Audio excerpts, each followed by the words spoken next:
نحمده ونصلي ونسلم على رسوله الكريم المكين الحنين الرؤوف الرحيم. أما بعد، فأعوذ بالله من الشيطان الرجيم. بسم الله الرحمن الرحيم. إنا نحن نزلنا الذكر وإنا له لحافظون. خيركم من تعلم القرآن وعلمه. صدق الله العظيم. إن الله وملائكته يصلون على النبي يا أيها الذين آمنوا صلوا علیہ وسلموا تسلیما. تمام احباب آواز بلند حضور نبی کریم صلی اللہ علیہ وسلم کی ذات پر درود و سلام پڑھیں. اللہم صلی علی سیدنا و مولانا محمد وبارک وسلم. الصلاة والسلام علیک یا رسول اللہ وعلى آلك وأصحابك يا حبیب اللہ. تمام احباب میری طرف توجہ کریں. علماء آتے رہیں گے، سٹیج کی زینت بنیں گے اور ان کا کتاب سنیں گے. جب قرآن یا مصطفیٰ کریم صلی اللہ علیہ وسلم کا فرمان پڑھا جا رہا ہو تو قرآن کی طرف توجہ کرو یا مصطفیٰ کریم کے فرمان کی طرف توجہ کرو.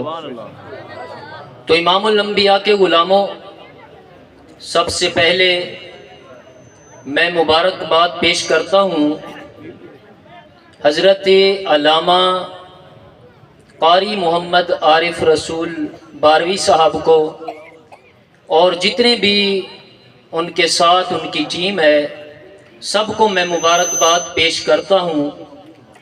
آج کا یہ پروگرام دستار فضیلت کا ہے اور میں نے بھی یہی سوچا کہ چند منٹ کے اندر قرآن کی عظمت، قرآن کی شان جو ہے وہ بیان کی جائے.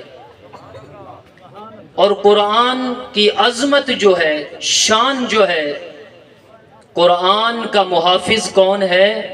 اللہ. قرآن کا محافظ کون ہے؟ اللہ. لیکن اللہ پاک قرآن کا محافظ ہے، لیکن حفاظت کے لیے اپنے بندوں کا انتخاب کرتا ہے. جیسے کوئی بندہ بیمار ہوتا ہے، شفا کون دیتا ہے؟ اللہ. اور جاتا کس کے پاس ہے؟ ڈاکٹر کے پاس. اللہ تعالیٰ نے جب کوئی بندہ بیمار ہوتا ہے، جب ان کو شفا کے لیے آگے ان کے لیے بندے کا انتخاب کرتا ہے. اور اگر زراعت دیکھ لیں، کسان کو دیکھ لیں، یہ گندم جو ہے یہ اگاتا کسان ہے اور کھاتا کون ہے؟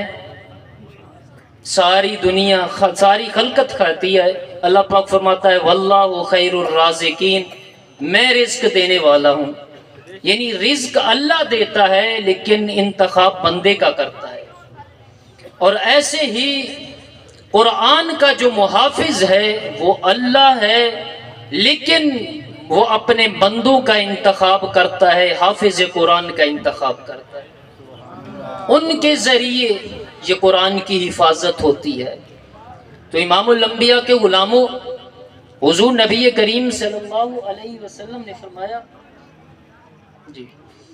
حضور نبی کریم صلی اللہ علیہ وسلم نے فرمایا خیرکم من تعلم القرآن وعلمہ.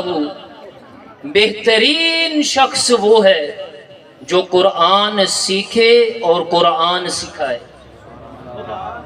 مصطفیٰ کریم صلی اللہ علیہ وسلم کے اس فرمان سے ثابت ہوتا ہے کوئی کاریں، کوٹھے، بنگلوں والے جو ہیں یہ بہترین لوگ نہیں ہیں. فقط جو بہترین لوگ ہیں یا قرآن سیکھنے والے ہیں یا قرآن سکھانے والے ہیں. نعرہ تکبیر، نعرہ رسالت. بہتر جو ہیں، بہترین لوگ جو ہیں وہ قرآن پڑھنے والے ہیں اور قرآن پڑھانے والے ہیں۔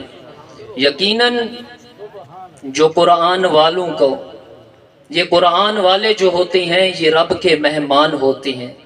اگر کوئی بندہ حافظ قرآن کو، عالم دین کو اپنے دسترخوان پہ بلائے، انہیں کھانا کھلا دے، یقیناً حافظ قرآن کا جو پیٹ بھرتا ہے، لیکن اللہ کی رحمت سے ان کا نامہ اعمال جو ہوتا ہے نیکیوں سے بھر جاتا ہے۔